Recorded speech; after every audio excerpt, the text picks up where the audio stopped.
Hello students, welcome to स्वर्णिम classes, स्वर्णिम online classes on YouTube. हम लोग जो हमारे सीरीज लेके चले हुए हैं दैट इज इलेक्ट्रोस्टैटिक्स। इलेक्ट्रोस्टैटिक की फर्स्ट यूनिट के अंदर हम लोग जो हमारा चैप्टर है वो है इलेक्ट्रिक चार्ज एंड फील्ड, वो हमारा रेगुलर है। आज जो ये वीडियो लेक्चर है वो बहुत इंपॉर्टेंट है वीडियो लेक्चर होगा, क्योंकि इसके अंदर प्योरली न्यूमेरिकल प्रॉब्लम्स को हम लोग लड़ने वाले हैं। और इसके लिए मैंने इसको लिखा है कि चार्ज जो है मोशन कैसे करता है। तो motion of charge particle in uniform electric field. पिछले वीडियो लेक्चर में हमने देखा था कि यूनिफॉर्म इलेक्ट्रिक फील्ड होता है, और यूनिफॉर्म इलेक्ट्रिक फील्ड बनाने के लिए आपको पैरेलल लाइंस बनानी होती है। वो पैरेलल लाइंस के बीच का जो गैप होता है वो हमेशा कांस्टेंट होना चाहिए, और सभी लाइंस की डायरेक्शन भी एक ही होनी चाहिए। वो यूनिफॉर्म इलेक्ट्रिक फील्ड होता है। तो अगर यूनिफॉर्म इलेक्ट्रिक फील्ड के अंदर एक चार्ज को मूव कराया जाए तो उस वाले केस में उस पे कौन सा फोर्स लगता है और कितना फोर्स लगता है। और अगर उस पे फोर्स लगता है तो ऑब्वियसली उसके अंदर एक्सेलरेशन आएगा, मतलब त्वरण उत्पन्न होगा। हिंदी में इसको बोलते हैं एक समान विद्युत क्षेत्र में आवेशित कण की गति। तो जब उसमें एक्सेलरेशन बनेगा तो उसके कारण कौन कौन से इफेक्ट होने वाले हैं ये हम इस वीडियो लेक्चर में देखने वाले हैं। दूसरा कि क्या वो पार्टिकल उस यूनिफॉर्म इलेक्ट्रिक फील्ड के अंदर एक जगह पे स्टेबल हो सकता है, मतलब क्या उसमें इक्विलिब्रियम की कंडीशन आती है, ये हम देखना चाहेंगे यहाँ पे। साथ ही प्योरली काइनेमेटिक्स यहाँ आज यूज लेने वाले हैं हम लोग। क्लास 11th की काइनेमेटिक्स हम लोग इलेक्ट्रोस्टैट में काम में लेने वाले हैं। साथ ही मैं आज यहाँ पे आपको बताने वाला हूं कि एक पेंडुलम, सिंपल पेंडुलम का जो है टाइम पीरियड, सिंपल पेंडुलम का जो टाइम पीरियड होता है उस पर इलेक्ट्रिक फील्ड का क्या इफेक्ट आता है। क्या इलेक्ट्रिक फील्ड का उस पर इफेक्ट आता है या नहीं आता है, और आता है तो इंक्रीज होता है या डिक्रीज होता है, कोई इफेक्ट नहीं आता है। इन सब चीजों के बारे में आज हम लोग डिस्कशन करने वाले हैं। तो स्टार्ट करते हैं सबसे पहले इस बात से कि फोर्स कौन सा लगता है और कितना लगता है। तो देखिए, सबसे पहले हम बात करेंगे इसकी यूनिफॉर्म इलेक्ट्रिक फील्ड। तो यूनिफॉर्म इलेक्ट्रिक फील्ड बनाने के लिए हमारे पास जो है पैरेलल लाइंस होती हैं। Suppose this is uniform electric field, ऐसे बनाते हैं यूनिफॉर्म इलेक्ट्रिक फील्ड। इसको हम बोलेंगे यूनिफॉर्म इलेक्ट्रिक फील्ड। क्लियर? ये एक समान विद्युत क्षेत्र हो गया। अब पहली बात यह है कि मान लो ये जो एक समान विद्युत क्षेत्र है इसकी वैल्यू है E। E वेक्टर लिख दिया हमने, और एक चार्ज है Q। चार्ज कौन सा है? Q। ये चार्ज Q किस में रखा हुआ है? तो आंसर है यूनिफॉर्म इलेक्ट्रिक फील्ड में हमने इसको रखा। जब हम इसको इलेक्ट्रिक फील्ड में रखते हैं तो हमेशा इसके ऊपर एक फोर्स काम करता है। वो फोर्स कौन सा होता है? देखो, फोर्स ऑन चार्ज Q। किसके कारण लगेगा इसके ऊपर फोर्स? तो आंसर है इलेक्ट्रिक फील्ड के कारण फोर्स लगता है। So force on charge Q due to uniform electric field कितना? तो आंसर है F is equal to QE। F is equal to QE। हम जानते हैं electric field intensity F upon Q, ये फॉर्मूला होता है। So force is equal to Q into E। तो याद कर लें आज के बाद कि किसी भी इलेक्ट्रिक फील्ड E में अगर कोई चार्ज रखा जाएगा तो उस चार्ज पे फोर्स ये लगेगा। बट फोर्स एक वेक्टर क्वांटिटी है, इलेक्ट्रिक फील्ड भी वेक्टर क्वांटिटी है, तो ये फोर्स किस डायरेक्शन में लगेगा ये डिपेंड करता है कि वो चार्ज का नेचर कैसी है, वो प्लस है या फिर माइनस। ठीक है, देखिए यहां पे जरा, अगर ये चार्ज पॉजिटिव चार्ज है, ठीक है, मैं एक बात और बताता हूं आपको, ये प्लस है ये माइनस, ये प्लस ये माइनस, ये प्लस ये माइनस, और ये प्लस और ये माइनस। इलेक्ट्रिक फील्ड की direction is always from positive to negative. तो ये आप याद रखिए कि डायरेक्शन ऑफ इलेक्ट्रिक फील्ड वो किधर होती है, positive to negative, positive to negative. हमने भी देखा है कि पॉजिटिव से जो इलेक्ट्रिक फील्ड लाइंस बाहर जाती हैं और नेगेटिव के अंदर एंटर करती हैं। तो प्लस से माइनस की तरफ जो है इलेक्ट्रिक फील्ड की डायरेक्शन होती है। इट मींस ये जो हमने बनाया है वो इलेक्ट्रिक फील्ड है जो प्लस से माइनस की तरफ इस तरफ है, ठीक है। जो डायरेक्शन इलेक्ट्रिक फील्ड की होती है वही डायरेक्शन किसकी होती है, फोर्स की। यहां कोई नेगेटिव साइन नहीं है। इट मींस जो डायरेक्शन ई की है वो डायरेक्शन किसकी होती है, एफ की डायरेक्शन होती है। क्लियर। इसका मतलब इस चार्ज पे जो फोर्स लगेगा, इस चार्ज पे जो फोर्स लगेगा वो किधर लगेगा, this is the positive charge और these are the negative charge. It means इस चार्ज पे जो फोर्स लगेगा प्लस वाला वो नेगेटिव की तरफ जाएगा, अट्रैक्शन फोर्स काम करेगा, और इस पे इधर की तरफ एक फोर्स लगेगा एफ, इसको हम इलेक्ट्रोस्टैटिक फोर्स कहते हैं।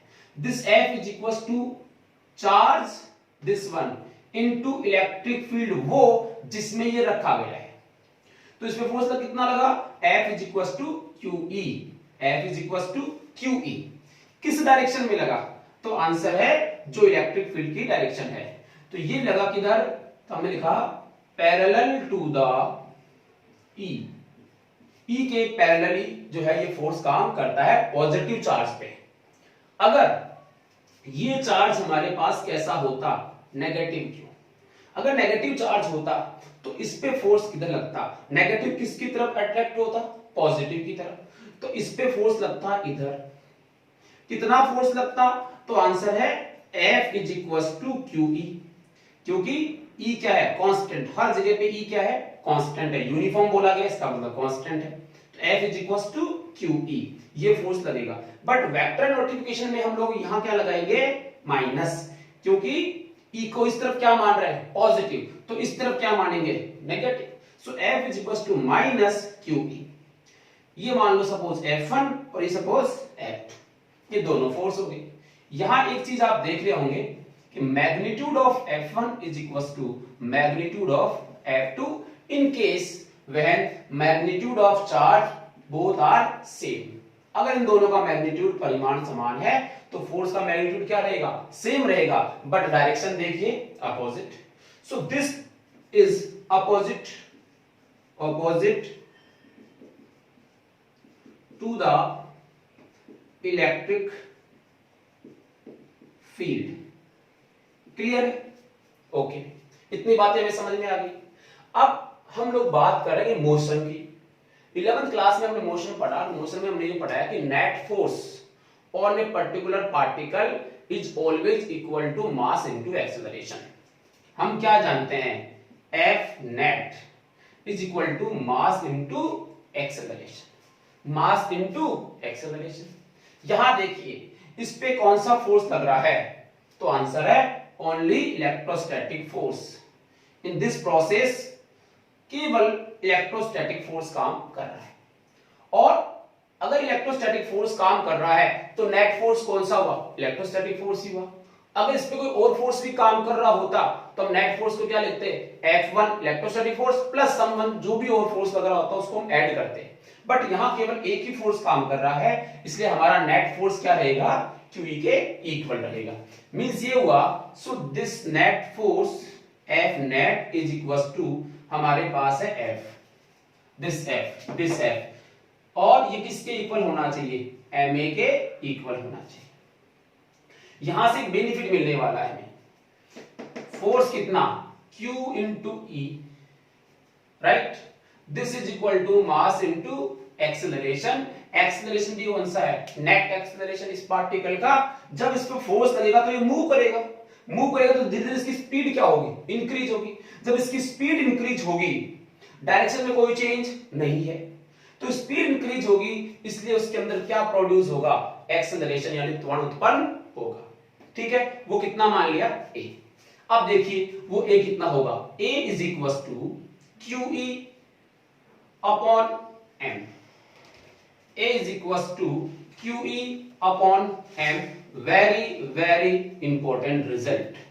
आज के बाद आपने याद करना है कि किसी भी चार्ज पार्टिकल का यूनिफॉर्म इलेक्ट्रिक फील्ड में एक्सेलरेशन का फॉर्मूला QE बाई M है। चार्ज पार्टिकल, ये चार्ज पार्टिकल प्रोटॉन हो सकता है, इलेक्ट्रॉन भी हो सकता है, हीलियम भी हो सकता है, न्यूट्रॉन भी हो सकता है, कुछ भी हो सकता है।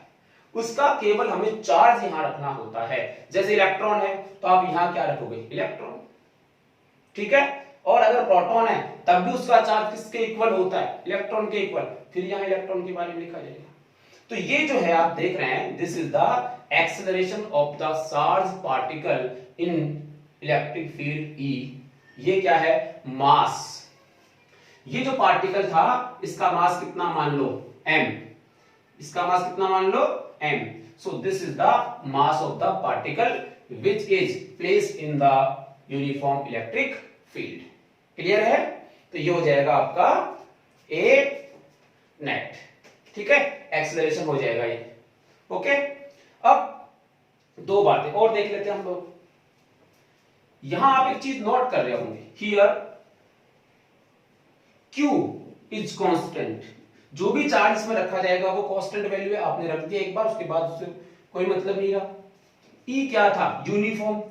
यूनिफॉर्म का मतलब ये भी क्या है, कांस्टेंट। और M भी क्या है, कांस्टेंट। Q E M तीनों क्वांटिटीज क्या है, कांस्टेंट। तो क्या मैं ये कह सकता हूं कि A भी क्या है, कांस्टेंट। A भी क्या है, constant. So this is equal to constant. अब आप सोचो, जब A किसी पार्टिकल का एक्सेलरेशन कांस्टेंट होता है, नियत त्वरण होता है, तो क्या हम लोग मोशन की इक्वेशन लगा सकते हैं? यस सर, क्योंकि इक्वेशन ऑफ मोशन किस में लगती है, जब त्वरण कैसा हो, कांस्टेंट, एक्सेलरेशन कैसा हो, कांस्टेंट होता है। यानी आप काइनेमेटिक्स की वो सभी इक्वेशंस इसके अंदर अप्लाई कर सकते हो। क्लियर होगी ये बात? क्योंकि A कांस्टेंट है इसलिए आप काइनेमेटिक्स की सभी इक्वेशंस यहां अप्लाई करने वाले हो। हम लिख सकते हैं वैसे A is equal to constant, so all equations of kinematics can be applied here। Clear है? ठीक है, अब इसको पूरे को आप उतार लो, उसके बाद जो है हम लोग क्वेश्चंस करेंगे। ठीक है, उतार लो। तो अब हम बात करते हैं, जो हमने पढ़ा है उस पर कंप्लीट न्यूमेरिकल हम सॉल्व करेंगे, जिससे हमारा कंसेप्ट क्लियर होगा। और मैं कुछ न्यूमेरिकल पहले बोर्ड पे लिख दूंगा आपके लिए, इससे आपका टाइम जो है बच सके। स्टार्ट करते हैं क्वेश्चन नंबर 1 से। क्वेश्चन नंबर 1 सिंपल क्वेश्चन ले रहा हूं, स्टार्टिंग के दोनों क्वेश्चन सिंपल है। फर्स्ट क्वेश्चन है, if a force of 2.25 Newton is experienced by charge 15 microcoulomb in electric field, then find out magnitude of electric field at the position of charge। क्या मतलब हुआ इसका? इसका सॉल्यूशन देखिए, सॉल्यूशन नंबर 1। ये ऐसे कह रहा है कि आपके पास एक यूनिफॉर्म इलेक्ट्रिक फील्ड है। यूनिफॉर्म क्या है, इलेक्ट्रिक फील्ड है, बट उसकी वैल्यू हमें नहीं पता। क्लियर? और उस यूनिफॉर्म इलेक्ट्रिक फील्ड में एक चार्ज है, दिस Q, और इसकी वैल्यू है 15 माइक्रोकूलम। 15 माइक्रोकूलम। क्लियर? अब ये कहता है कि इस चार्ज पे एक फोर्स काम कर रहा है, और इस चार्ज पे जो फोर्स काम कर रहा है उसकी वैल्यू है F is equal to 2.25 newton. Clear? तो हमसे पूछा E। सिंपल क्वेश्चन है, E का मैग्नीट्यूड क्या होता है, F अपॉन Q। ये लिखा 2.25 अपॉन Q की वैल्यू कितनी है, 15 माइक्रोकूलम 10 की पावर -6, 10 की पावर -6।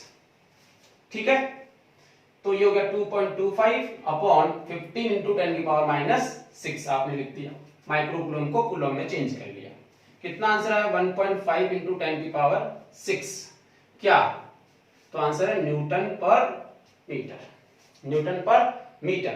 क्लियर है? ये इसका आंसर हुआ। इसका एक यूनिट और होती है, मैं बता दूं यूनिट, वो होती है वोल्ट पर मीटर, वोल्ट पर मीटर, और ये बनेगा न्यूटन पर कूलम। ठीक है, तो इलेक्ट्रिक फील्ड की दो यूनिट हैं, न्यूटन पर कूलम और वोल्ट पर मीटर। क्लियर? ये एक सिंपल सा क्वेश्चन हमने लिया स्टार्ट करने के लिए। अब बात करते हैं सॉल्यूशन नंबर 2 की।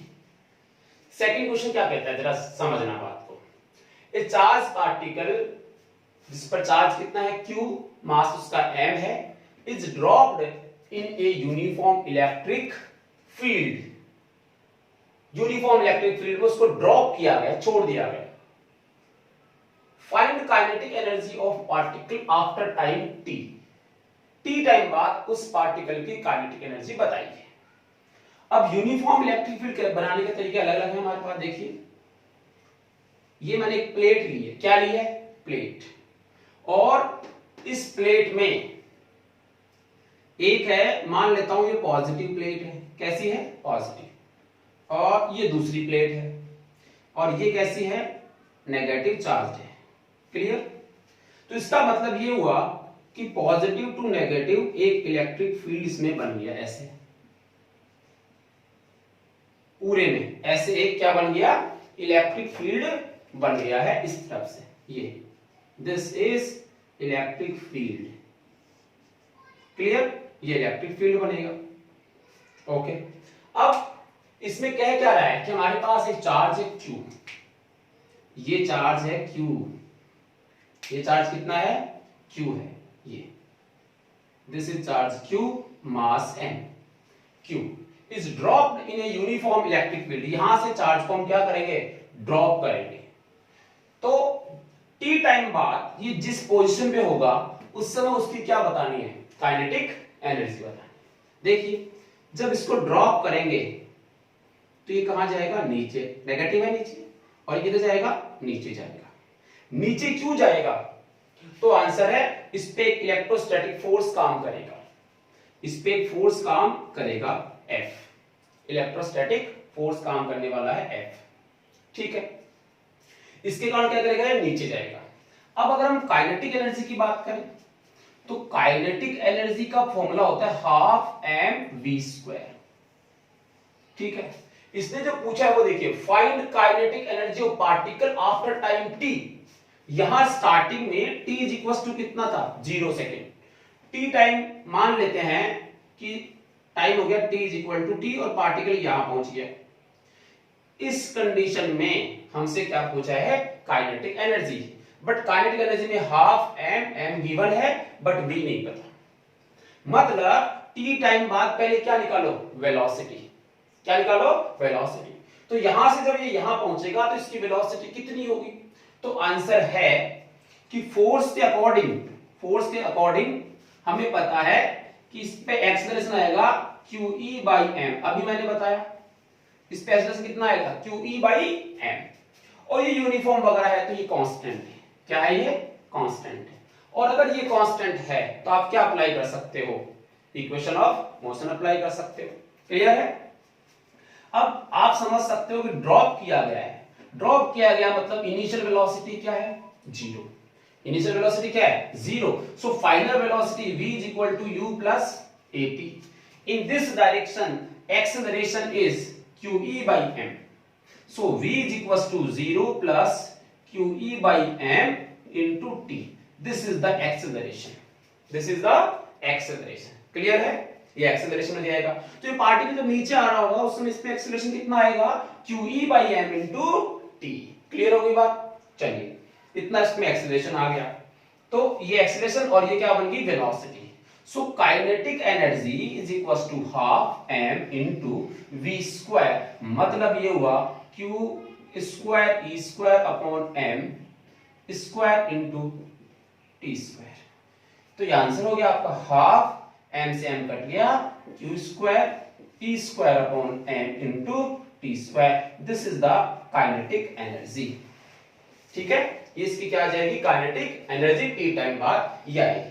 तो हम लोग इक्वेशन ऑफ मोशन कैसे अप्लाई कर पा रहे हैं, ये ध्यान देने वाली बात है। पार्टिकल नीचे क्यों जा रहा है, क्या रीजन है, ये सब चीजें आपको पता होनी चाहिए। और इसका जो एक्सेलरेशन है इस समय किधर है? नीचे। अगर ये पार्टिकल उस तरफ जा रहा होता तो देखते किस तरफ आ रहा है। ठीक है ना? तो ये ध्यान रखने वाली चीज है, इसको आप याद रखेंगे कि इसका एक्सेलरेशन इतना होगा। ये इसका सेकंड क्वेश्चन। ठीक है, तो नेक्स्ट क्वेश्चन हम लोग लेते हैं this one. Proton, neutron and alpha particle are dropped in a uniform electric field. वही क्वेश्चन इससे पहले हमने पढ़ा है, वहां केवल चार्ज बोल रहा था, अब मैंने इसको 3 लेके आ गया, एक प्रोटॉन होगा, एक न्यूट्रॉन होगा, और एक क्या होगा, अल्फा पार्टिकल। 3 पार्टिकल्स हैं जिनको ड्रॉप किया गया यूनिफॉर्म इलेक्ट्रिक फील्ड में, ड्रॉप किया गया, छोड़ दिया गया। ठीक है, अब कहता है find ratio of distance travelled by these particle. अब ये क्या करेंगे, डिस्टेंस ट्रेवल करेंगे, तो उसमें पूछा गया रेशियो, पूछा गया अनुपात, पूछा गया in the same time interval. Time interval क्या है, सबकी सेम है। ठीक है, तो डायग्राम तो वही बनने वाला, आपको पता है कि इस तरफ रहेगा प्लस और इस तरफ रहेगा माइनस। यहां से एक तो कौन है, electron.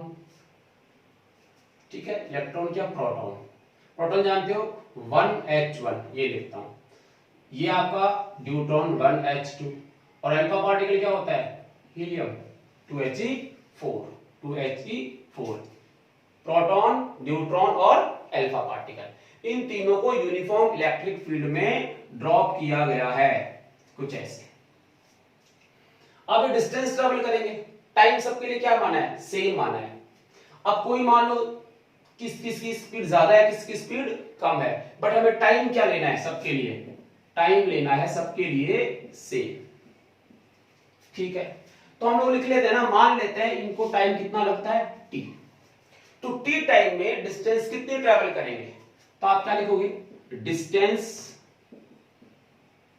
Travelled in time t, s is equal to ut plus half a t square. क्यों लिख रहा हूं, ये तो पता ही है कांस्टेंट है, यहां पे ड्रॉप किया गया है, ड्रॉप मतलब u कितना रहेगा, 0, तो कितना होगा, half a t square. So s is equal to half into a कितना हो जाएगा, qe by m into t square. This is distance travelled in time t, ये फॉर्मूला हुआ। अब यहां आप एक चीज नोट करिए कि तीनों पार्टिकल्स के लिए इलेक्ट्रिक फील्ड E क्या है, कांस्टेंट, तीनों पार्टिकल्स के लिए। टाइम t भी क्या है, कांस्टेंट, सेम है तीनों पार्टिकल के लिए।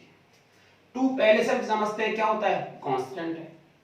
क्या चीज चेंज है तीनों में, देखिए 1 1 2 चार्ज और 1 2 4 क्या चेंज है, मास। सही है, it means we can write S is directly proportional to Q by M. S is directly proportional to Q by M हम लिख सकते हैं। इस प्रोपोर्शनल को हटाएंगे तो ये इक्वेशन वापस आ जाएगी। अब हमसे जो पूछा गया है वो देखिए, distance travelled by the particle का रेशियो पूछा गया है, तो रेशियो निकाल लेते हैं सबका। क्या आएगा, S किसका, प्रोटॉन का, S proton ratio, S neutron ratio, S alpha, तीनों लिख लेंगे।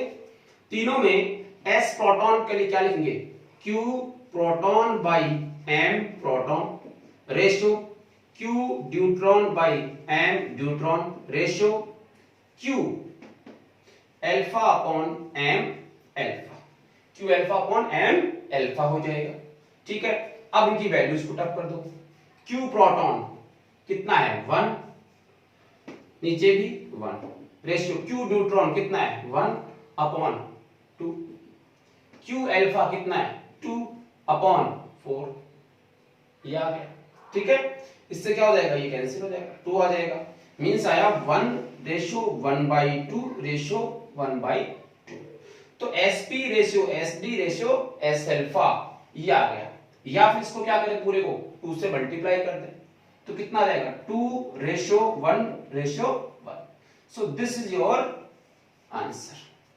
ये किसके इक्वल है, देखा जाए तो sp, ये मान सकते हो।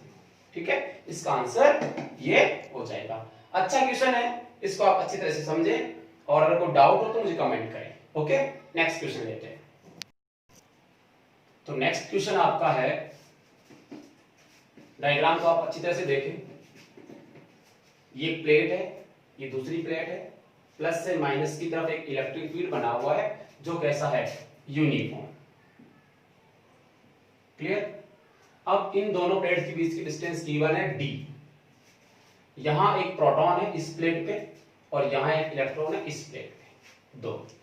ठीक है, अब इनिशियल वेलोसिटीज इनकी 0 है, जैसे इनको छोड़ेंगे तो इलेक्ट्रॉन किधर जाएगा, प्लस की तरफ, और प्रोटॉन किधर आएगा, माइनस की तरफ। ठीक है, ड्यू टू इलेक्ट्रोस्टैटिक फोर्स। अब कहता है which one of them means electron और प्रोटॉन में से take less time to reach opposite plates.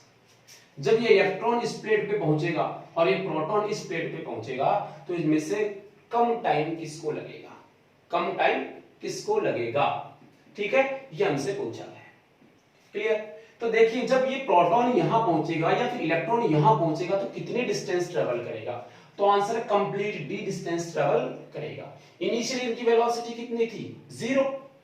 इसका मतलब ये हुआ कि अगर मैं डिस्टेंस निकालूं, distance d is equal to ut plus half a t square लिखोगे, u क्या हो जाएगा 0, तो आप लिखोगे half a t square, half a t square. मान लो यहां से यहां पहुंचने में कितना टाइम लगा, t टाइम लगा। ठीक है, दोनों का टाइम अलग अलग होगा। अभी मैंने ये बनाया है, दोनों का टाइम अलग अलग बना सकते हैं। क्लियर है। अब यहां से अगर हम देखें तो T square is equal to कितना आएगा, तो आंसर है 2d बाई ए। तो आपका t कितना आया, रूट 2d बाई ए। ए क्या है, एक्सेलरेशन, किसका, इसका और इसका, दोनों का एक्सेलरेशन लिखना पड़ेगा हमें। अब दोनों का जो एक्सेलरेशन है उसकी अगर हम बात करें तो acceleration of proton is equal to E upon M T. देखो यहां भी E लिख रहा हूं क्योंकि इलेक्ट्रॉन का चार्ज और प्रोटॉन का चार्ज क्या है, दोनों इक्वल है, तो मैं यहां E लिखूंगा। तो QE की जगह पे क्या लिखा गया, EE अपॉन MP। और ऐसे ही मैं लिखूं A इलेक्ट्रॉन का कितना लिखोगे, EE अपॉन ME। ये दोनों के क्या हैं, एक्सेलरेशन। इन दोनों में आप नोट कर रहे होंगे कि जो एक्सेलरेशन है उसमें EE ये दोनों क्या है, कांस्टेंट है। दोनों में ये क्या है, कांस्टेंट है। तो प्रोटॉन और इलेक्ट्रॉन का एक्सेलरेशन किस पर डिपेंड कर रहा है, इनके मास पे। इनके किस पे डिपेंड कर रहा है, मास पर डिपेंड करता है। तो यहां से लिखते हैं, देखो यहां से हम लिखते हैं T अपॉन, एक तो लिखता हूं मैं टाइम किसके लिए, प्रोटॉन के लिए। चलो इलेक्ट्रॉन लिखता हूं TE upon TP is equal to, ठीक है, D की वैल्यू जो है, D की वैल्यू हमने निकाल ली, D कांस्टेंट है दोनों के लिए, एक 2 कांस्टेंट है, A की वैल्यू मैं चेंज कर रहा हूं। मतलब ये हुआ कि T directly proportional to 1 by root a, 1 by root a हुआ। इसको यहां सॉल्व कर लेते हैं। ठीक है, तो यहां लिखेंगे A के हिसाब से कैसा दिख रहा है, इनवर्सली दिख रहा है, व्युत्क्रमानुपाती की फॉर्म में दिख रहा है, दोनों की फॉर्म में।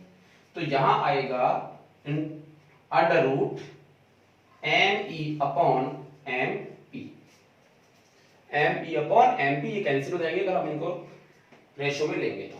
अब यहां क्या दिखता है, यहां दिखता है, हम जानते हैं कि मास of electron is less mass of proton. ये तो हम समझते हैं, इलेक्ट्रॉन का मास क्या होता है, कम होता है किससे, प्रोटॉन से। जब ME MP से कम है, ME MP से कम है तो TE, इसलिए TE लेस होगा किससे, TP से। तो इलेक्ट्रॉन को कम टाइम लगेगा और प्रोटॉन को ज्यादा टाइम लगेगा। तो इलेक्ट्रॉन जो है वो यहां से यहां पहुंचने में कम टाइम लेगा और प्रोटॉन यहां से यहां पहुंचने में ज्यादा टाइम लगेगा, जबकि डिस्टेंस दोनों की क्या है, सेम है। तो हम क्या लिखेंगे, electron take less time to reach plate. Clear, ये इसका आंसर। ठीक है, उतार लें आप। तो नेक्स्ट क्वेश्चन हम लोग लेते हैं, very important question for neat and JEE. ऐसा क्वेश्चन जो है आपके आया हुआ भी है, नीट में भी आया हुआ है और जेईई में भी आया हुआ है, क्योंकि मल्टी कंसेप्ट है। इसमें आप लोगों को 2D वाला जो आपने काइनेमेटिक्स में पढ़ा है, 2 डायमेंशनल मोशन, वो आपके यहाँ काम में आने वाला है। तो ये अच्छा क्वेश्चन आप लोग कैसे सॉल्व करेंगे इसको देखिए। क्या है क्वेश्चन, पहले इसको समझ लेते हैं। ये प्लेट है प्लस पॉजिटिव चार्ज, ये दूसरी प्लेट है नेगेटिव चार्ज, प्लेट की लेंथ है L। इन दोनों प्लेट्स के कारण इसमें एक इलेक्ट्रिक फील्ड बनता है, और वो किधर से किधर बनता है, तो आंसर है प्लस से माइनस की तरफ, यानी इस तरफ एक इलेक्ट्रिक फील्ड बना हुआ है, और वो कैसा बनेगा, तो आंसर है यूनिफॉर्म। क्लियर, ऐसा कहा गया है क्वेश्चन में। अब ये बोला गया है कि इनके मिड पॉइंट से, this is the mid point, इस मिड पॉइंट पे एक इलेक्ट्रॉन एक प्रोटॉन है यहां पे, ठीक है। अगर वो इलेक्ट्रॉन और प्रोटॉन जो है वो इस डायरेक्शन में किसी वेलोसिटी से प्रोजेक्ट किए जाते हैं, किसी वेलोसिटी से क्या किए जाते हैं, प्रोजेक्ट किए जाते हैं। किस डायरेक्शन में, ध्यान देना, perpendicular to the electric field. ध्यान देना, इलेक्ट्रिक फील्ड किधर है, नीचे की तरफ, और हम लोग किस तरफ इसको भेज रहे हैं, इस तरफ। इसका मतलब क्या हुआ, perpendicular to the electric field, ठीक है। जब इनको perpendicular to the electric field हम लोग इस तरफ इसको प्रोजेक्ट करेंगे, तो थोड़ा सा कॉमन सेंस लगाइए और देखिए कि इलेक्ट्रॉन और प्रोटॉन की जो ट्रेजेक्टरी होगी वो कैसी होगी। तो आप देखिए कैसे होगा, ये इलेक्ट्रॉन है और ये क्या है, प्लस है, तो जब ये इधर जा रहा होगा उस वाले केस में ऊपर की तरफ एक फोर्स इस पे एनी टाइम लग रहा होगा, ठीक है। बट इस डायरेक्शन में ये कहा गया है, पहले से बता देता हूं, स्टार्ट करते हैं यहां से ये, और इनकी जो स्पीड है वो कैसी है, constant in this direction. X direction में ये कहा गया है कि इनकी स्पीड कितनी है, कांस्टेंट है, जितनी भी है वो कांस्टेंट है। बट इस डायरेक्शन में एक्सेलरेशन है, और इस डायरेक्शन में भी एक्सेलरेशन मिलेगा, वो डिपेंड करता है प्लस की बात करें या फिर माइनस की बात करें। जैसे अगर इलेक्ट्रॉन इधर जा रहा है तो इलेक्ट्रॉन पे ऊपर की तरफ एक एक्सेलरेशन बनेगा, that is A is equal to QE यानी EE अपॉन m इलेक्ट्रॉन। ये एक्सेलरेशन इलेक्ट्रॉन पे बनेगा, और ये एक्सेलरेशन EE अपॉन MP ये किस पर बनेगा, प्रोटॉन पे बनेगा। प्रोटॉन किधर आएगा, नीचे की तरफ, ये डाउनवर्ड बनेगा और ये अपवर्ड बनेगा। इसलिए आप देखेंगे कि ये जो ट्रेजेक्टरी दिख रही है आपको, ये जो ट्रेजेक्टरी दिख रही है वो है पैराबोला या पैराबोलिक आपको दिखेगी, परवलयाकार की फॉर्म में आपको ये मिलेगी। तो आज की बात याद कर लो कि जब भी किसी चार्ज पार्टिकल को इलेक्ट्रिक फील्ड के परपेंडिकुलर हम प्रोजेक्ट करते हैं तो उस वाले केस में उसकी ट्रेजेक्टरी कैसी होती है, पैराबोलिक होती है। क्लियर, और आगे देखिए, बहुत सी क्लियर होने वाली है आपकी यहां से। अब जब ये इधर चलेगा, ये इधर चलेगा, तो उस वाले केस के अंदर किस पे कितना, तो आप देख रहे हैं इस पे एक्सेलरेशन ये है, इस पे एक्सेलरेशन ये है, दोनों में डिफरेंस है। जब दोनों पे एक्सेलरेशन डिफरेंस है तो इनका जो distance travelled by the particle in y direction, इस डायरेक्शन में तो कितनी L दोनों के लिए, x डायरेक्शन में तो, बट y डायरेक्शन में कितनी होगी, वो दोनों डिफरेंट होंगी, वो दोनों क्या होंगी, डिफरेंट होंगी। ये जो आप डिस्प्लेसमेंट देख रहे हो, किसी को मैंने बोला है डेविएशन, क्या बोला इसको, डेविएशन। तो हमसे ये पूछा गया है कि find deviation of electron YE this one and proton this one in the following case. इन तीन केसेस के अंदर इनमें आपको डेविएशन बताना है कि YP या YE कौन ज्यादा है और कौन कम है। क्लियर होगी पूरी स्टोरी। अब हमें इसको सॉल्व करना है, तो इसको हम समझते हैं यहां से। यहां देखो, इस तरफ कोई भी वेलोसिटी है, सपोज ux, ठीक है, इनिशियली ux वेलोसिटी है, और uy कितनी है, 0। इस तरफ तो कोई वेलोसिटी नहीं है ना, हमने तो इसको इधर फेंका है, तो uy इनिशियली जो वेलोसिटी होगी वो कितनी होगी, 0 होगी, बट ux जो भी होगी विच इज कांस्टेंट, इस इलेक्ट्रॉन की अपनी कांस्टेंट होगी और प्रोटॉन की अपनी कांस्टेंट होगी। उसको मैं u लिख सकता हूं, ue लिख सकता हूं, up लिख सकता हूं। क्लियर। इस डायरेक्शन में एक्सेलरेशन कितना है, 0। x की डायरेक्शन में कोई एक्सेलरेशन नहीं है, क्योंकि इस डायरेक्शन में वेलोसिटी क्या मान ली, कांस्टेंट। जब आपकी स्पीड कांस्टेंट है तो उसमें एक्सेलरेशन कितना हो जाएगा, 0 हो जाएगा। ये इसकी बात हुई। ठीक है, जब स्पीड कांस्टेंट है तो बताइए यहां से यहां पहुंचने में कितना टाइम लगेगा। तो आंसर है time taken, t is equal to L upon time का फॉर्मूला क्या होता है, टाइम डिस्टेंस जो है आपकी, तो वो आ जाएगी L अपॉन क्या आ जाएगा U, स्पीड ये हो जाएगी। ठीक है, तो आप कितना टाइम लेंगे, तो आंसर है L बाई U, यहां से यहां पहुंचने में। यानी इलेक्ट्रॉन और प्रोटॉन जब यहां से यहां पहुंचेंगे उस वाले केस में इसको इतना टाइम लगेगा। ठीक है, इतना टाइम लगेगा। आगे देखिए, अब हम बात करते हैं इसकी, ये हम कैसे निकालेंगे YE और YP। तो मैं लिख लेता हूं डिस्टेंस, इधर लिख लेता हूं distance y is equal to half, मैं पूरा बता देता हूं UYT plus half AYT square. देखना, ध्यान देना, ये डिस्टेंस है, ये डिस्टेंस, ये डिस्प्लेसमेंट की बात कर रहा हूं क्योंकि हमसे ये पूछा गया, इससे कोई मतलब नहीं है। तो इस तरफ अगर हम देखते हैं, ऊपर की तरफ देखते हैं, तो इसमें ये कितना है, स्टार्टिंग में 0। ठीक है, एक्सेलरेशन कितना है, इनमें से कोई, टाइम कितना t, तो आपका y कितना आएगा, half AYT square, half AYT square, और this is equal to half A EE upon m, EE upon m into में क्या आएगा t स्क्वायर, t का मतलब क्या हुआ, L बाई U का whole square, L by U का whole square. This is the deviation, ये डेविएशन का हमने एक फॉर्मूला निकाल लिया कि डेविएशन का इनके साथ में क्या रिलेशन है, ये हमने यहां से निकाल लिया। आगे देखिए, अब हमारे पास दो पार्टिकल है, तो दोनों को कंपेयर करने के लिए क्या करना पड़ेगा, ध्यान दीजिए, दोनों पे चार्ज क्या है, कांस्टेंट 1.6 10 की पावर -19, E क्या है दोनों के लिए, कांस्टेंट, L क्या है दोनों के लिए, कांस्टेंट। ठीक है, तो कौन सी फिजिकल क्वांटिटी जो कांस्टेंट नहीं है, तो आंसर है मास और आपका जो है वेलोसिटी। ठीक है, तो आपने यहां से लिख सकते हैं y इज प्रोपोर्शनल टू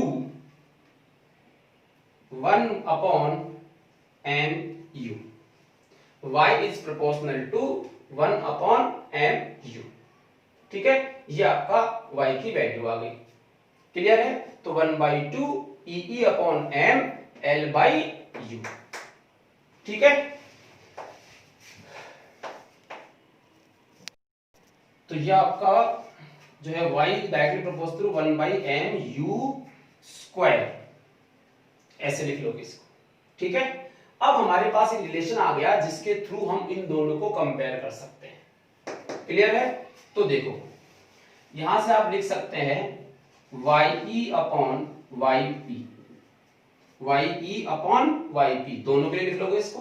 तो YE अपॉन YP कितना हो जाएगा, इनवर्सली है, तो आप इसको इनवर्सली लिखोगे, क्या लिखोगे, MP UP upon ME UE, UE का क्या करना पड़ेगा, whole square. This is equation number 1, this is equation number 1, clear है। अब ये हमने एक पूरा प्रोसेस बना के यहां तक इसको हमने समझा। अब हम लोग आएंगे इन केसेस के ऊपर। आपको इसमें से बहुत से छोटे छोटे क्वेश्चंस मिल सकते हैं, बट हम लोग इस क्वेश्चन को इसलिए ले रहे हैं कि आपके सामने कैसे भी कंडीशंस आए इस टाइप इक्वेशंस के अंदर आप सॉल्व कर सकते। तो बात करते हैं फर्स्ट की। फर्स्ट, व्हेन इनिशियल वेलोसिटी क्या है, सेम, इसकी इनिशियल वेलोसिटी देखिए, मतलब u किसकी, इलेक्ट्रॉन की, और u किसकी, प्रोटॉन की। अगर दोनों सेम होंगी, अगर दोनों सेम होंगी, तो आप बताइए यहां से y E upon YP is equal to, ये और ये दोनों सेम हो गए, तो क्या हो जाएंगे, कैंसिल हो जाएंगे। ये क्या हो जाएंगे, कैंसिल। यहां से क्या बचेगा, MP upon MP, MP upon MP। अब हम जानते हैं, क्या जानते हैं, कि प्रोटॉन का मास इलेक्ट्रॉन के मास से ज्यादा होता है, प्रोटॉन का मास इलेक्ट्रॉन के मास से क्या होता है, ज्यादा होता है। तो ये अगर ज्यादा होगा तो ये भी क्या होगा, ज्यादा होगा, तो YE ग्रेटर देन YP। बताइए किसका डेविएशन ज्यादा है, इलेक्ट्रॉन का, यानी इलेक्ट्रॉन कुछ ज्यादा डेविएट होकर चला जाएगा, ये जो डिस्टेंस होगी that is greater than this one. दिख रहा होगा ये ज्यादा है ये कम है, ठीक है। सो इलेक्ट्रॉन का जो डेविएशन होगा वो क्या होगा, मोर होगा, electron deviation is more. Clear है। ये अगर ये कब है मोर, जब दोनों सेम होंगे। ओके चलिए नेक्स्ट देखो नंबर 2, ये हो गया आपका नंबर 2, यहां सॉल्व कर रहा हूं। नंबर 2 में क्या था, सेम इनिशियल काइनेटिक एनर्जी। अब सेकंड क्वेश्चन ये कहता है कि अगर यहां से जब इनको प्रोजेक्ट किया गया था उस समय इनकी काइनेटिक एनर्जी दोनों को सेम रखते हैं, इसकी भी काइनेटिक एनर्जी और इसकी भी काइनेटिक दोनों क्या होनी चाहिए, सेम होनी चाहिए। तो उस वाले केस में इनमें क्या डिफरेंस आएगा, इसका डेरिवेशन में क्या डिफरेंस आएगा। तो काइनेटिक एनर्जी सेम करने का मतलब हुआ, आप देखिए यहां पे दिस इज mv², ठीक है। तो हाफ mv² काइनेटिक एनर्जी होती है, तो हाफ बना भी सकते हैं यहां पे, ठीक है, फिर वो कैंसिल हो जाएंगे, ठीक है ना। तो हाफ mv², अगर ये दोनों सेम होंगे तो क्या हो जाएंगे, कैंसिल। फिर समझो ये किसकी काइनेटिक एनर्जी बनेगी, अगर मैं इसको हाफ पर यहां लिखता हूं तो ये किसके काइनेटिक एनर्जी बनेगी, प्रोटॉन की, और नीचे वाली किसकी बनेगी, इलेक्ट्रॉन की। तो अगर प्रोटॉन की काइनेटिक एनर्जी और इलेक्ट्रॉन की काइनेटिक एनर्जी दोनों क्या रहेंगी, सेम रहेंगी, तो ये पूरा क्या हो जाएगा, कैंसिल हो जाएगा। और जब ये कैंसिल हो जाएगा तो उस वाले केस में यहां कितना बचेगा, 1। तो in this case Ke is equals to Kp, इसका आंसर आएगा YE/YP is equals to 1, क्योंकि ये कैंसिल हो जाएगा। इसका मतलब YE is equals to YP, दोनों का डेरिवेशन क्या होगा, सेम होगा। जितना इस मिड पॉइंट से ये ऊपर जाएगा कौन, इलेक्ट्रॉन, उतना ही इस मिड पॉइंट से ये नीचे आएगा कौन, प्रोटॉन। अगर काइनेटिक एनर्जी सेम होती है तो, और अगर वेलोसिटी सेम होती है शुरू में, तो ज्यादा डेविएशन किसका है, इलेक्ट्रॉन का। क्लियर। अब ऐसे ही कौन सा कर सकते हैं हम लोग, थर्ड वाला कर सकते हैं, ठीक है। तो थर्ड वाला जो हम कैसे कर रहे हैं, अभी यही कर लेता हूं मैं, यही कर लेता हूं मैं थर्ड वाले को भी। आप इसको उतार लो फटाफट देखें, ठीक है। मैं इसको मिटा रहा हूं, इसको आप उतार ले पॉज करके।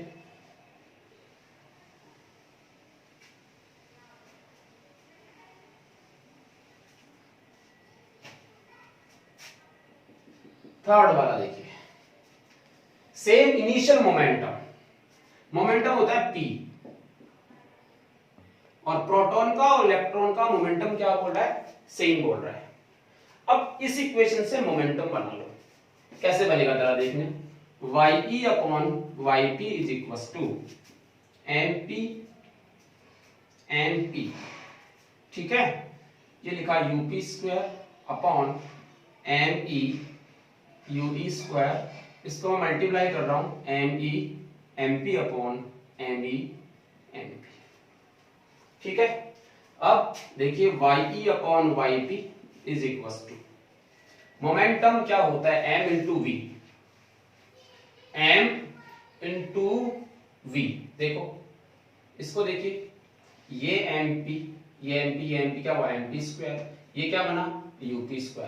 Mass into velocity of proton, ये क्या बन जाएगा, मोमेंटम, संवेग, ठीक है। नीचे क्या बनेगा, ME² और UE², ME² और UE²। इधर क्या बचा, ME/MP। देखो ये MP, ये MP हो गया, UP² बचा, यहां क्या बचा, ME, इधर से क्या बचा, MP। अब आप ये कर सकते हैं कि अगर initial velocity, initial momentum same है, ये किसका मोमेंटम है, तो आंसर प्रोटॉन का, और ये किसका मोमेंटम है, तो आंसर है इलेक्ट्रॉन का। दोनों मोमेंटम कैसे हैं, सेम, इसका मतलब दोनों क्या हो जाएंगे, कैंसिल। और आपके पास आया YE/YP is equal to ME/MP, ME/MP आ गया। अब देखिए आप यहां से, we know mass of electron is greater less than mass of electron is less than mass of proton, this is less, this means Ye also less, तो इसलिए हमने लिखा Ye लेस होगा किससे, Yp से। अब देखो इस वाले केस में क्या हो रहा है, इस वाले केस में किसका डेविएशन ज्यादा हो रहा है, प्रोटॉन का। किसका हो रहा है, प्रोटॉन का। तो आपको ये जो फॉर्मूला बनाया है ये तो आप याद ही कर लो इस टाइप के केस को सॉल्व करने के लिए। फिर अगला कैसा क्वेश्चन देता है उसके अकॉर्डिंग तीनों अलग अलग होंगे, वो डिपेंड करते हैं कि इनिशियल वेलोसिटी पे, काइनेटिक एनर्जी पे, मोमेंटम पे डिपेंड करते हैं। जैसे सेम इनिशियल वेलोसिटी हुई थी, उस समय इलेक्ट्रॉन का जो डेविएशन था वो क्या था, ज्यादा। सेम इनिशियल काइनेटिक एनर्जी हुई थी, उस समय इलेक्ट्रॉन और प्रोटॉन दोनों का डेविएशन क्या था, सेम। और इसमें क्या मिला है, सेम इनिशियल मोमेंटम में इस इलेक्ट्रॉन का डेविएशन कम है और इसका ज्यादा है। ठीक है, तो ये कंडीशंस पर डिपेंड करते हैं। बहुत ही अच्छा क्वेश्चन है, इसको आप अच्छी तरह से समझ लें। क्लियर है, ठीक है। तो नेक्स्ट क्वेश्चन हम लोग ले रहे हैं एस शर्मा की बुक से। एस शर्मा का ये एग्जांपल दिया हुआ है, ऐसे क्वेश्चन मैंने आपको कराए इसलिए मैंने ये क्वेश्चन लिया है। यहाँ पे क्या क्वेश्चन आपको दिख रहा होगा, an electron enter the field symmetrically between the plates, इन दोनों प्लेट्स के बीच में, सिमेट्रिकली तो सेंटर से between the plates with speed v naught, इस तरफ स्पीड कितनी है, v नॉट, यानी इस तरफ स्पीड में कोई चेंज नहीं है। मतलब ये यहां आएगा उस समय की स्पीड कितनी रहेगी, v नॉट रहेगी। किस डायरेक्शन में, vx डायरेक्शन में। Find angle of deviation of the path of the electron comes out of the field. अब ये तो हमें पता है, पिछली वीडियो में देखा है, अभी आपने जो पीछे क्वेश्चन किया उसमें देखा है कि अगर इलेक्ट्रिक फील्ड ऐसे है और इसके परपेंडिकुलर कोई इलेक्ट्रिक चार्ज एंटर करता है तो उसका पाथ कैसा होता है, पैराबोला। ठीक है, तो जाएगा तो ये ऐसा ही। ठीक है, अब दूसरा ये है कि जो comes out of the field बोला है, जैसे ही इस फील्ड से ये बाहर आएगा, यहां पे जैसे ही फील्ड से बाहर आएगा उस समय इसकी डायरेक्शन यहां टेंजेंशियल थी, कि वेलोसिटी की डायरेक्शन हमेशा पाथ के किसी पॉइंट पे जब हम टेंजेंट खींचते हैं, स्पर्श रेखा कहते हैं, वो वाली होती है। तो यहां इसकी डायरेक्शन कौन सी है, ये वाली। ठीक है, तो हमसे पूछा है कि अगर ये डायरेक्शन है तो ये एंगल कितना मान लिया, थीटा। तो ये थीटा बताइए, comes out of the field. Deviation तब बताना है जब ये यहां से बाहर निकल जाता है, मतलब थीटा बताना है। अब थीटा निकालने थोड़ा सा वेक्टर रिप्रेजेंटेशन भी आपको आना चाहिए। खैर स्टार्ट करते हैं इसको हम लोग। ये लेंथ कितनी दी हुई है, l, कितनी स्पीड से जा रहा है, v नॉट स्पीड से। टाइम कितना लगाइएगा बताइए, l अपॉन v नॉट। इतना टाइम में, इतने टाइम में ये पार्टिकल यहां से यहां पहुंचेगा, इस डायरेक्शन में। यहां का मतलब क्या होगा, x डायरेक्शन में इतना और y डायरेक्शन में इतना। एक्सेलरेशन कितना है इसका, e अपॉन m। इसका एक्सेलरेशन कितना है, e अपॉन m। क्लियर है। अब सोचिए अगर मुझे थीटा चाहिए तो इस पॉइंट पे इधर की वेलोसिटी पता हो vx और इधर की वेलोसिटी पता हो vy। ये क्या थी, इनिशियल, ये क्या है, फाइनल। ठीक है, तो ये तो बात फाइनल है कि इस तरफ तो वेलोसिटी में कोई चेंज नहीं हो रहा, तो vx की वैल्यू तो कितनी रहेगी, v नॉट ही रहेगी। यानी यहां पे v नॉट वैल्यू रहेगी, ये दिस इज v नॉट। अब फाइनल वेलोसिटी चाहिए y डायरेक्शन में। जब पार्टिकल यहां से यहां पहुंचा तो y डायरेक्शन में ये डिस्टेंस हुई, और इस डिस्टेंस के लिए y डायरेक्शन में इसकी वेलोसिटी कितनी है, फाइनल वेलोसिटी। तो फाइनल वेलोसिटी y डायरेक्शन में vy is equal to u plus 80, u plus 80। u तो जीरो है, y डायरेक्शन में स्टार्टिंग में आप देखिए यहां पर uy कितना है, जीरो, और ux की वैल्यू ये है तो जीरो हो गया। a कितना है, e अपॉन m, इनटू में क्या आएगा, t। सो लिखा e upon m into t l upon v not. ये वैल्यू हमने यहां पुट अप कर दी। तो ये किसकी वैल्यू आई, vy की। अब जरा समझो, ये पॉइंट था, इस तरफ हमने लिखा x कंपोनेंट फाइनल वेलोसिटी का, इस तरफ हमने लिखा y कंपोनेंट फाइनल वेलोसिटी का, और ये जो है आपका वो है रिजल्टेंट।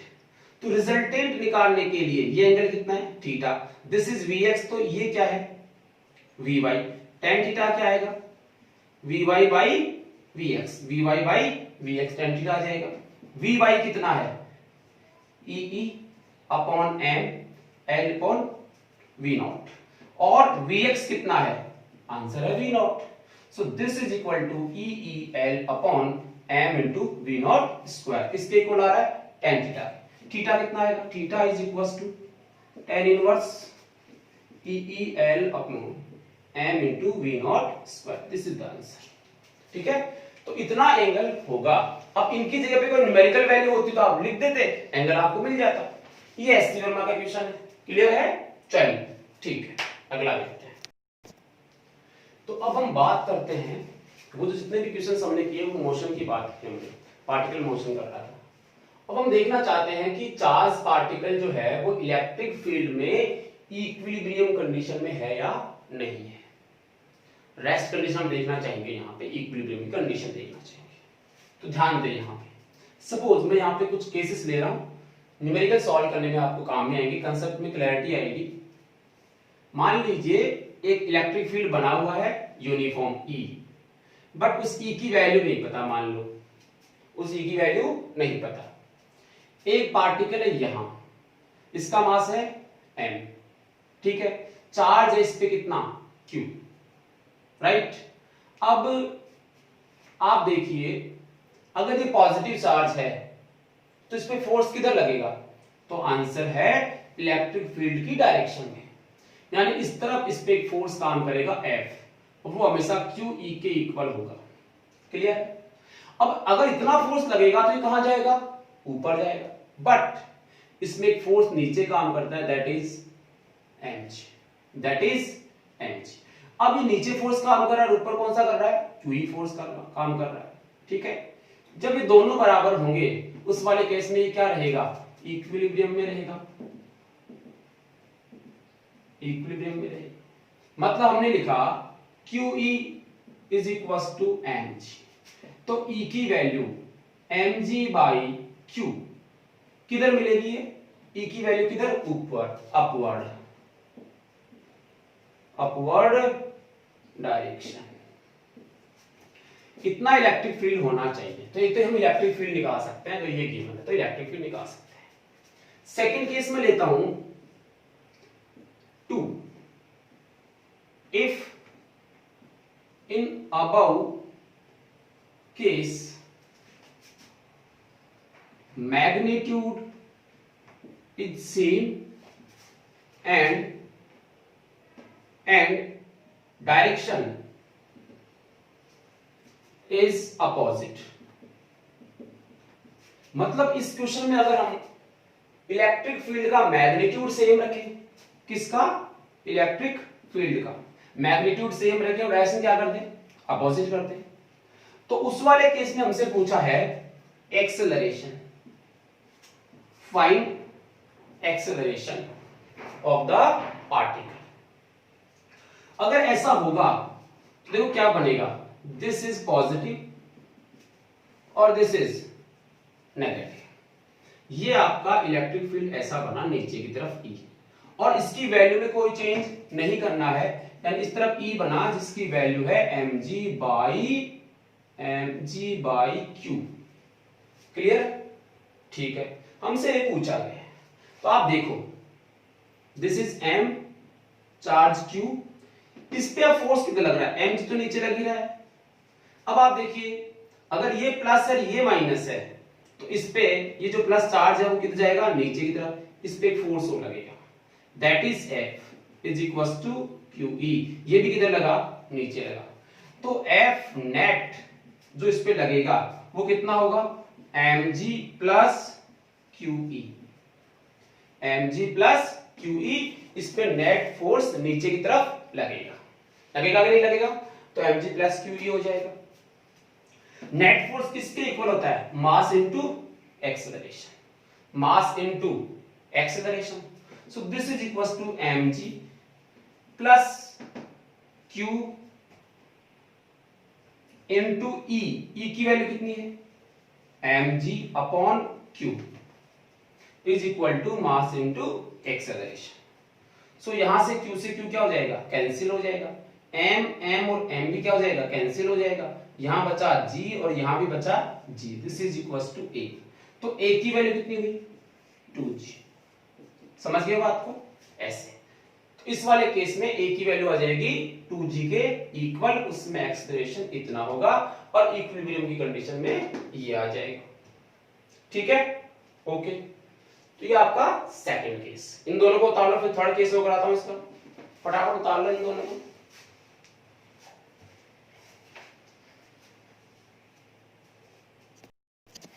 तो थर्ड क्वेश्चन आपके सामने लिखा हुआ है। थर्ड क्वेश्चन ये कहता है कि suppose you have a pendulum, ये और एक यहाँ पे चार्ज पार्टिकल है जिसका मास m है और चार्ज कितना है, q है। यहाँ देखिए इलेक्ट्रिक फील्ड ऐसे है, ऐसे मान लो, इस तरफ क्या है, इलेक्ट्रिक फील्ड है। पूछता है कि सिंपल पेंडुलम है, फाइंड इक्विलिब्रियम। तो ये इक्विलिब्रियम कंडीशन में तो कैसे आएगा, और पूछता है पोजीशन मतलब थीटा, जब इक्विलिब्रियम में आएगा थीटा भी आएगा और टेंशन हमसे पूछी गई है। देखो इसका सॉल्यूशन फटाफट देखिए। ये आपका पेंडुलम जो पहले ऐसे था, बट इस डायरेक्शन में क्या है, E है, तो इस डायरेक्शन में इस पे क्या लगेगा, फोर्स लगेगा। कितना लगेगा, QE लगेगा। क्लियर है, इस पे कितना चार्ज है, Q है। अब मुझे बताइए जब E जो है वो कैसा है, यूनिफॉर्म कांस्टेंट है, Q भी कैसा है, कांस्टेंट, तो फोर्स भी कैसा है, कांस्टेंट है। ठीक है, ये फोर्स इधर लगा और इसके कारण ये मूव होना स्टार्ट होता है। बट आगे देखिए, जैसे जैसे ये मूव होगा इस रस्सी में ये जो टेंशन है T, ये कुछ ऐसे बनेगी। ठीक है, ये रस्सी कुछ ऐसे जाएगी इस तरफ और इसके अंदर टेंशन बनेगी T। अब ध्यान देना, दिस एंगल इज थीटा। जैसे जैसे ये पार्टिकल इस तरफ जाएगा वैसे वैसे टेंशन का ये कंपोनेंट और ये कंपोनेंट, अगर हम बात करें दिस इज थीटा, तो ये क्या बना, T cos थीटा, और ये क्या बन जाएगा, T sin थीटा। मतलब ये अगर पार्टिकल इस तरफ जाता है तो थीटा क्या होता है, इंक्रीज। पहले थीटा कितना था, 0, यहां पे थीटा कितना था, 0, यहां थीटा की वैल्यू कितनी मान ली, थीटा, मतलब यहां आते आते थीटा क्या हो रहा है भाई, थीटा इंक्रीज हो रहा है। जब थीटा इंक्रीज होता है तो क्या तुम्हें पता है साइन थीटा भी क्या होगा, इंक्रीज होगा। 90 से पहले तक तो क्या होगा, इंक्रीज ही होगा। ठीक है, तो साइन थीटा भी इंक्रीज हुआ, तो साइन थीटा इंक्रीज हुआ तो जैसे जैसे चलेंगे इसका मतलब इस तरफ लगने वाला T sin थीटा भी क्या हुआ, इंक्रीज हुआ।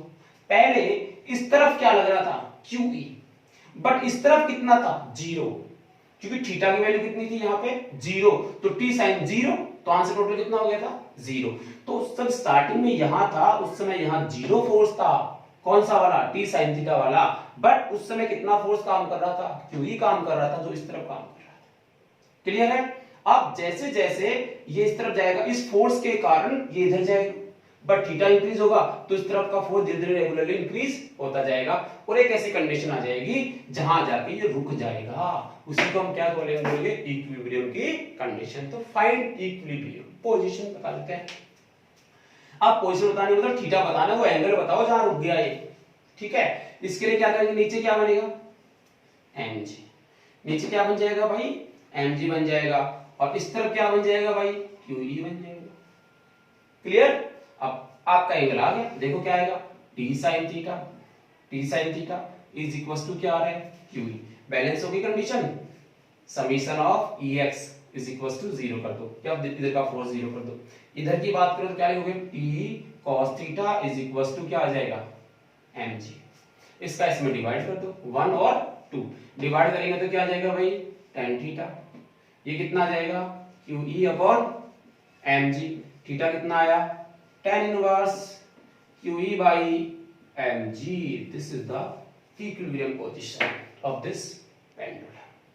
क्लियर है। और देखो इतना हो गया आपका। इसके अलावा और हमसे क्या पूछा है, टेंशन। टेंशन निकली हुई है, टेंशन की क्या दिक्कत है, इसका स्क्वायर कर दो, इसका स्क्वायर कर दो, दोनों को स्क्वायर करके ऐड कर दो, जिससे sin square theta plus cos square theta की वैल्यू कितनी हो जाएगी, 1। यहां बचेगा क्या, t स्क्वायर। इधर क्या आएगा, QE square plus mg square. t कितना आएगा, root QE square plus mg square. ये पहले भी आया हुआ है अपने पास, पिछले वीडियोस में अपने पास आया था ये। तो इस टाइप से जो हम टेंशन निकाल सकते हैं, ये इक्विलिब्रियम की कंडीशन है।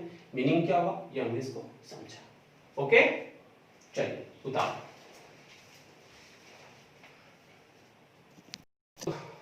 तो नेक्स्ट हम बात कर लेते हैं एक छोटा सा और जो नीट के लिए स्पेशल है, effect of uniform electric field on time period of simple pendulum.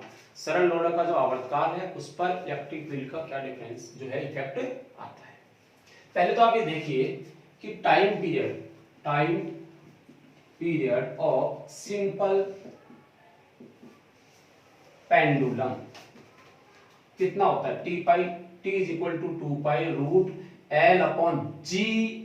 ध्यान देना इफेक्टिव G कौन सा, जो इफेक्टिव G होता है उस समय वो इफेक्टिव लिया जाता है। जैसे ओनली फॉर ग्रेविटेशनल फील्ड की बात करें तो उस समय आप t क्या लिखोगे, 2 pi root L upon G ऐसे, ठीक है।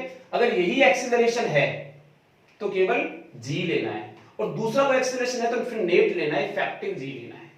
जैसे इसमें मैं पहला केस लेता हूं, पहला जो मैं केस ले रहा हूं वो मैं ले रहा हूं आपका कि मान लीजिए कि ये एक सिंपल पेंडुलम है, ठीक है, ये कुछ ऐसे था। इसमें मान लो इस तरफ कोई इलेक्ट्रिक फील्ड है, मान लेते हैं इलेक्ट्रिक फील्ड का इफेक्ट देखना चाहते हैं कि जब पेंडुलम इलेक्ट्रिक फील्ड में नहीं था उस समय तो t, और जब पेंडुलम इलेक्ट्रिक फील्ड में आ गया उस समय t डैश मान लेंगे। तो उस दोनों केस के अंदर कौन सा ज्यादा होगा टाइम पीरियड, इस वाले केस में या फिर वो इलेक्ट्रिक फील्ड में नहीं था उस समय वाले में, तो ऐसा मान लेंगे। अब इस वाले केस में नीचे क्या होगा, mg, ठीक है, और नीचे ही एक फोर्स लगेगा, कौन सा, F is equal to QE positive में, इस तरफ एक फोर्स काम करेगा, F is equal to QE, इस तरफ फोर्स काम करेगा, ठीक है। तो यहां पर एक्सेलरेशन कितना होगा नीचे की तरफ, क्या हमें इफेक्टिव चाहिएगा ना, तो एक्सेलरेशन कितना आता है, QE अपॉन m, ये एक्सेलरेशन होता है QE अपॉन m। तो यहां देखिए आप, यहां मैं लिख रहा हूं G effective is equal to कितना हो जाएगा, तो आंसर है नीचे की तरफ पहले से कितना है G, प्लस इसमें नीचे की तरफ कितना ऐड हो जाएगा, QE अपॉन m। अब ये इतना ऐड हो गया। अब बताइए अब T डैश कितना होगा, तो आंसर है 2 pi root L upon G effective, तो G plus QE by m। इसका मतलब क्या हुआ, ये वाली वैल्यू ज्यादा हो गई तो T डैश क्या हो जाएगा, कम। पहले कितना था G, अब कितना है G plus QE by m, तो हम क्या लिखेंगे, this is more so T dash is less. ये पहली case without uniform electric field, और ये दूसरा केस। तो हमें समझ में आया कि जब पेंडुलम की बात करें तो उसके टाइम पीरियड की जब हम बात करेंगे और उसको किसी यूनिफॉर्म इलेक्ट्रिक फील्ड में रखा जाएगा इस वाले डायरेक्शन के साथ में, उस समय इसका आवर्तकाल यानी टाइम पीरियड क्या हो जाएगा, कम हो जाएगा। टाइम पीरियड क्या हो जाएगा, कम हो जाएगा, यानी ये कुछ जल्दी जल्दी जो है वो इस टाइप से जो है एसिस्टेंट करना स्टार्ट करेगा, ठीक है। ये इसका फर्स्ट केस। ऐसे ही सेकंड केस बना लो इसका। सेकंड केस में मान लीजिए ऐसे कर दूं कि आपका E किधर है, ऊपर। अगर E इस तरफ होता, इलेक्ट्रिक फील्ड इस तरफ होता, तो उस वाले केस में नीचे क्या बनता, mg, और ऊपर की तरफ क्या लगता, QE by m। Acceleration force कितना होता, वही F is equal to QE। Force तो उतना ही होता पर एक्सेलरेशन इतना होता।